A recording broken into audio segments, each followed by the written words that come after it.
समय की बात है जब एक गांव में एक बहुत ही गरीब परिवार रहता था। उस परिवार में हरिया, उसकी पत्नी शीला और उनके 2 बच्चे राजू और मीना रहते थे। शीला बड़ी ही खड़ूस औरत थी जो हमेशा हरिया को दबा कर रखती थी और अपने बच्चों पर गुस्सा निकालती रहती थी। हरिया और बच्चे शीला से बड़े दुखी थे। हरिया एक हलवाई की दुकान पर काम करता था। उस दुकानदार का नाम मोटे लाला था।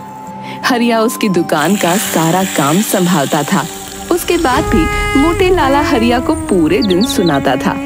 हरिया न घर से खुश था न बाहर जाकर। एक दिन की बात है जब मोटे लाला दुकान पर बैठा था, तभी वहां एक ग्राहक आता है। अरे भैया, 1 किलो जलेबी पैक करके दे दो। अरे ओ हरिया, अरे जल्दी से 1 किलो जलेबी पैक कर भाई। जी मालिक, अभी करता हूँ।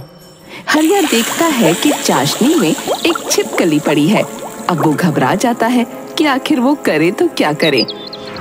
अगर मैंने इस छिपकली के बारे में मालिक को बताया तो वो बहुत गुस्सा करेंगे, और ग्राहक के सामने बताऊं भी तो कैसे। मुझे कुछ तो करना पड़ेगा। मैं इस आदमी और इसके परिवार की जान खतरे में नहीं डाल सकता। हरिया उस ग्राहक के बारे में सोचता है और बाहर आता है। वो जलेबी तो खत्म हो गई। हैं? जलेबी खत्म हो गई? अरे अभी तो मैंने देखी थी। वो तो बिक गई मालिक। अच्छा ठीक है, मैं कहीं और से जलेबी ले लूंगा। ग्राहक वहां से चला जाता है। उसके बाद हरिया मोटे लाला को छिपकली के बारे में बताता है। मोटे लाला तो गुस्से में लाल हो जाता है। अरे तेरा क्या जा रहा था नालायक?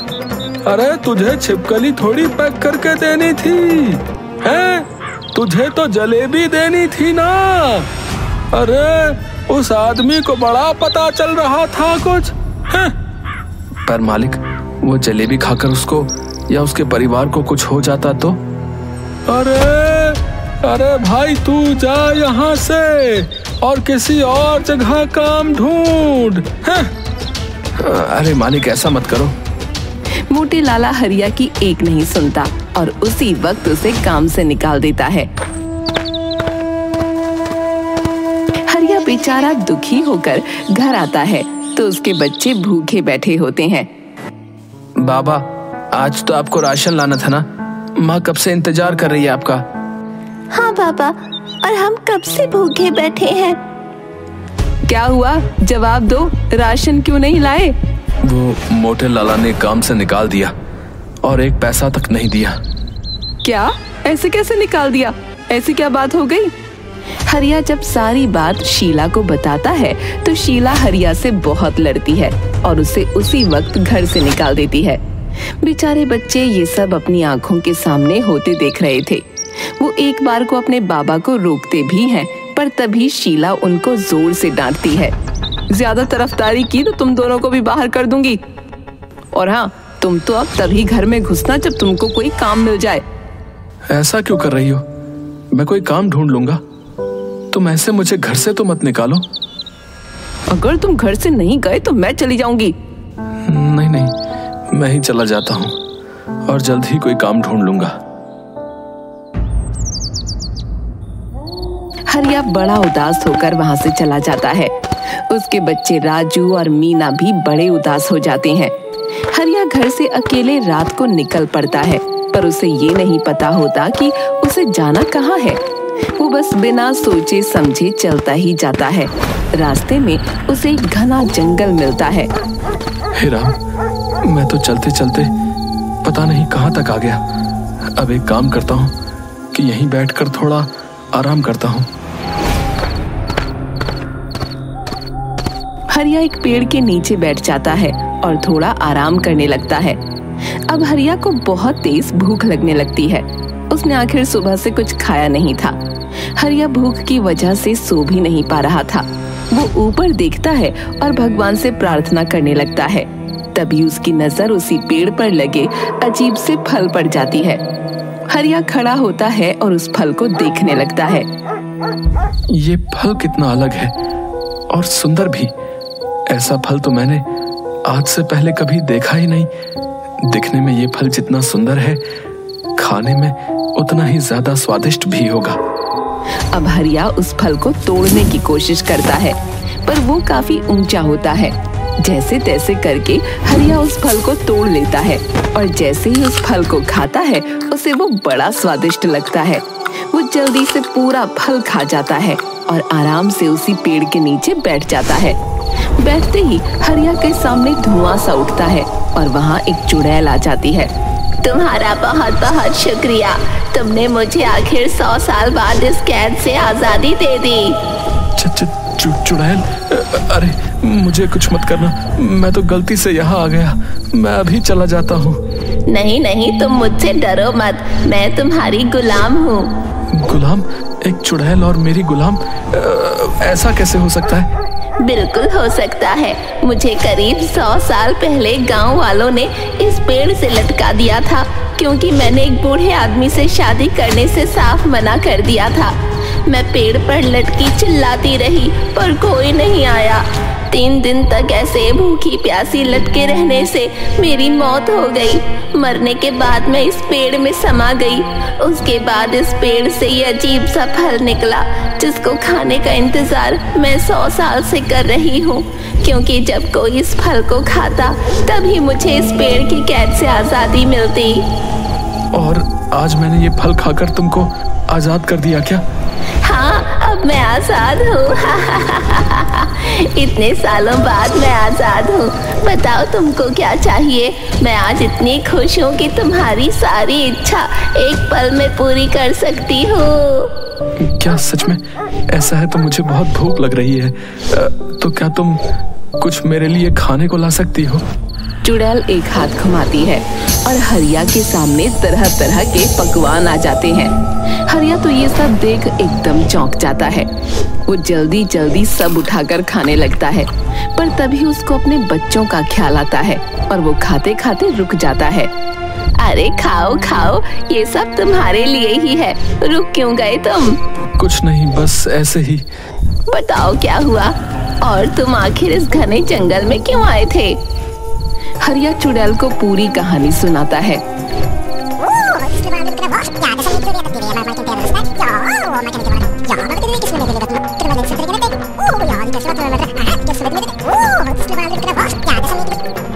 चुड़ैल उसकी कहानी सुनकर भावुक हो जाती है। वो हरिया की मदद करने का सोचती है। चलो तुम मेरे साथ वापस चलो, मैं तुम्हारी बीवी को एकदम सही कर दूंगी। वो दोबारा तुमको कभी परेशान नहीं करेगी। पर कैसे? चुड़ैल तभी एक सुंदर औरत का रूप ले लेती है और हरिया के साथ गांव वापस आ जाती है।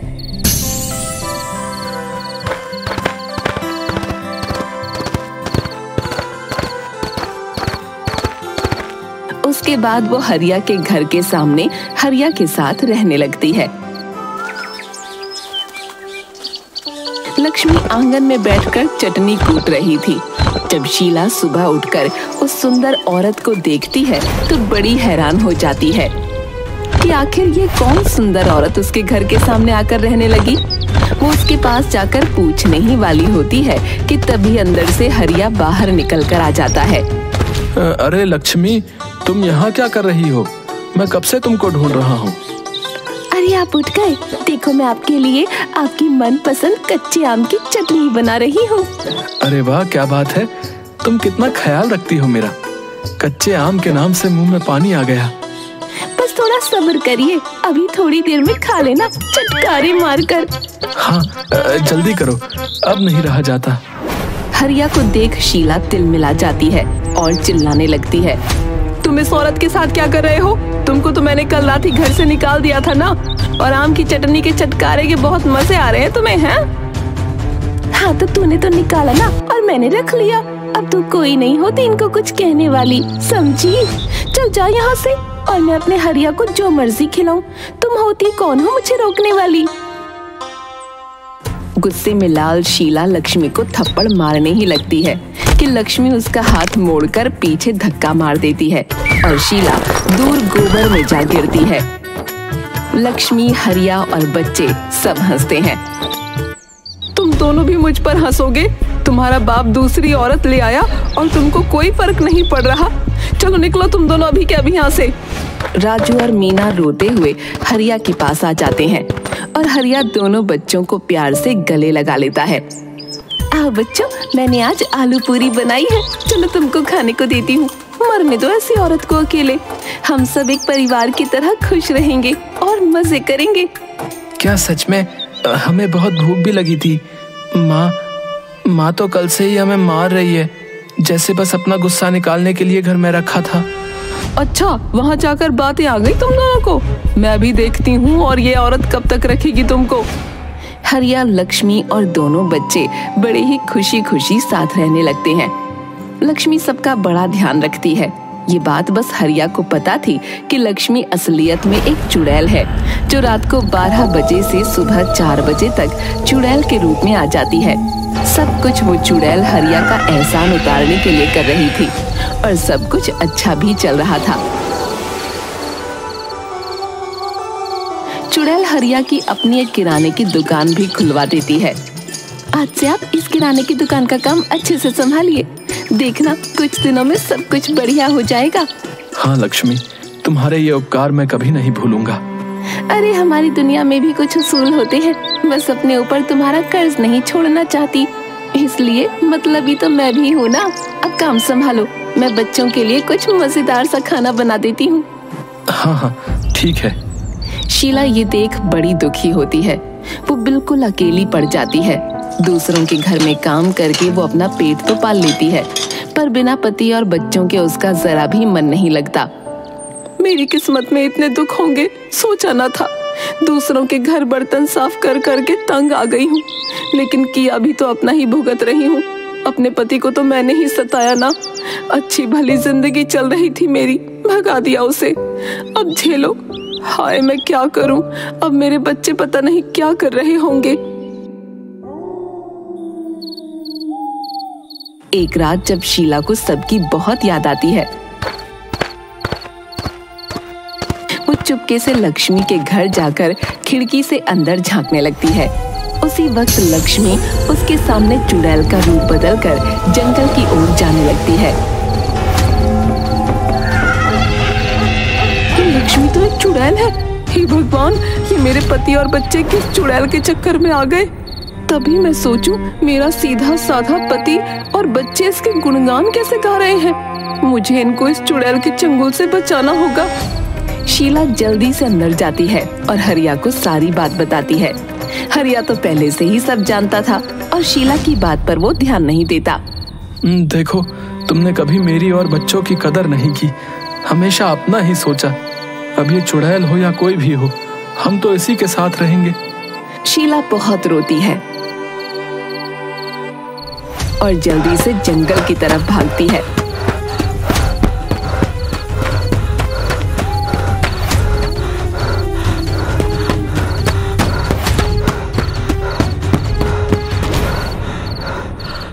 वहां उसे वो चुड़ैल दिख जाती है।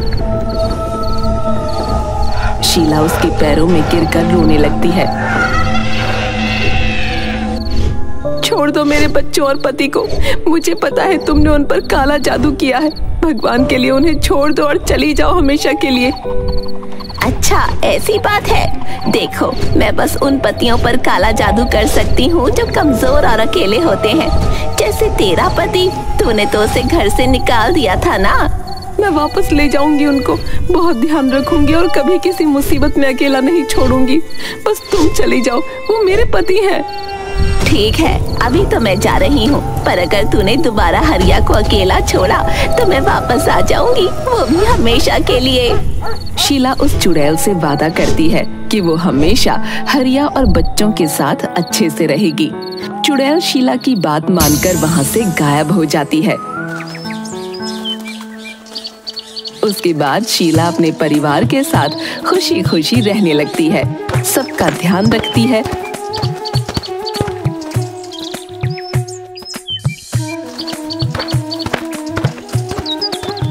और हमेशा हरिया का सुख दुख में साथ देती है।